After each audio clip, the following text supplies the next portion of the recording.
அதெல்லாம் அறிவு சமூகம்.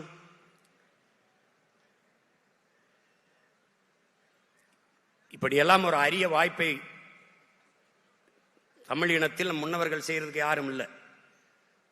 பணம் இருக்கிறவன்ட்ட இன உணர்வு மான உணர்வு இருக்காது, மான உணர்வு இன உணர்வு கொண்ட பணம் இருக்காது. இங்க இரண்டும் இருக்கிற ஒரே ஒரு மனிதன் நம்ம இடத்தில் வாழ்கிறார் என்றால் நம்முடைய பாரிவேந்தர் ஐயா அவர்கள் தான். அந்த பாட்டில் தாயே தமிழ் தாயே எங்களை மன்னிச்சுக்க, தமிழ்நாட்டை ஆள்றதுக்கு ஒரு தமிழ் இல்லையான்னு எங்க ஐயாவுடைய குறைய போக்கத்தான் அவர் பிள்ளை தொடர்ந்து போராடிட்டு இருக்கேன். தொடர்ந்து போராடிட்டு இருக்கேன். பல பேர் என்னையும் காலி பண்றதுக்கு எப்படியாவது அந்த கூட்டணிக்குள்ள போயிரு, எப்படியாவது போயிரு. அவங்க வந்து பேசுறதெல்லாம் பாருங்க, இவ்வளவு கோடி கொடுக்குறோம், இவ்வளவு 1000 கொடுக்குறோம், இத்தனை 1000 கோடி கொடுக்குறோம், இவ்வளவு பதவி கொடுக்குறோம், நீங்க நல்லா இருப்பீங்க, நான் நல்லா இருப்பேன், நாடு மக்களுக்கு நாசமாயிருவாங்க, பரவாயில்லையா? எப்படி இருக்கு பாருங்க. பதவி என்பது மக்களுக்கான உதவியா இருக்கணும். மக்களை வைத்து பிழைப்பதல்ல அரசியல், மக்களுக்காக உழைப்பதுதான் அரசியல்.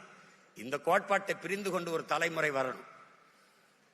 மாசத்தும் சொல்றான், இந்த உங்களை மாதிரி இருக்கிற பலாயிரக்கணக்கான இளைஞர்களை கூட்டி வச்சு சொல்றான். என்ன சொல்றான்?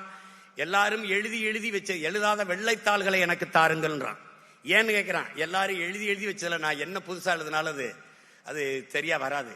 நான் ஆகச்சிறந்த ஒன்றை எழுத போகிறேன், அதனால் எனக்கு எழுதாத வெள்ளைத்தாள்களை தாருங்கள். அப்படி எழுதாத வெள்ளைத்தாள்கள்கிட்ட வந்து பேசுறது காரணம் அதுதான். அண்ணன் பேசுனது உங்களை மகிழ்வித்தான் நானும் மகிழ்வேன். ஒரு நொடியேனும் சிந்திக்க வைத்தால் நான் பிறந்த பயனை அடைவேன். உடன் பிறந்தவனே, நான் பிறந்த பயனை, என் பிறவி பயனை அடை. இதனால்